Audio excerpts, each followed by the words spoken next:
ব্রাহ্মণবাড়িয়ার নাসিরনগরে ইঁদুর মারার বিষ প্রয়োগ করে ৩৫০০-এর বেশি হাঁস নিধনের অভিযোগ উঠেছে। শনিবার ভোরে উপজেলার সদর ইউনিয়নের টেকানগর গ্রাম সংলগ্ন হাওরের পতিতচরে এই ঘটনা ঘটে। এতে খামারি মোহাম্মদ শামসু মিয়ার প্রায় ১৭.৫ লাখ টাকার ক্ষতি হয়েছে বলে দাবি করেন তিনি। এই ঘটনায় নাসিরনগর থানায় লিখিত অভিযোগ করেছেন ভুক্তভোগী খামারি। স্থানীয়রা জানান, শুক্রবার রাতে দুর্বৃত্তরা শামসু মিয়ার খামারের খাদ্য বা পানিতে বিষ মিশিয়ে দেয়। এতে একে একে হাঁসগুলো মারা যেতে থাকে। 3টা খামারের মধ্যে বুলেট দেওয়া হয়েছে। একজন লোক দইরা বাইরে যাইতেছে, ডাক দেওয়ার মধ্যে ওই দৌড় মারছে। লোকটা রেখে চিন্তা পারছে না। খামারটা প্রায় 10 বছর যাবৎ খামারের পরিচালনা করতেছে।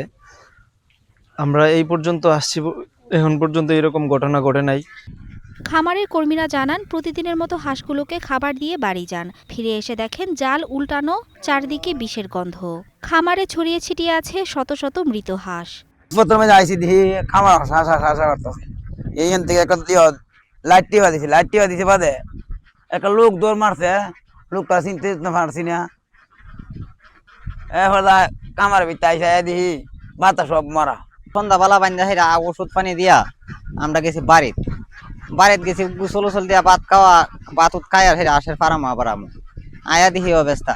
খাওয়ানোর যে পানি আমরা ওষুধ দিয়ে গেছিলাম, আমি ওষুধের মাঝে বুলেট ছেড়ে দিয়ে গেছে। ৩,৫০০ হাঁস বর্তমানে মারা গেছে, আরো তো মরতাছে।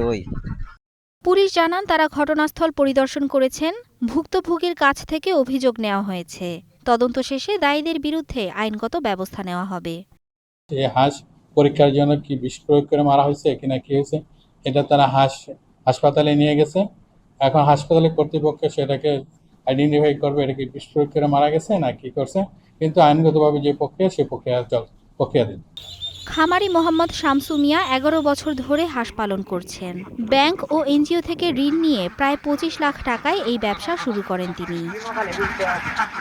Desk report, star news.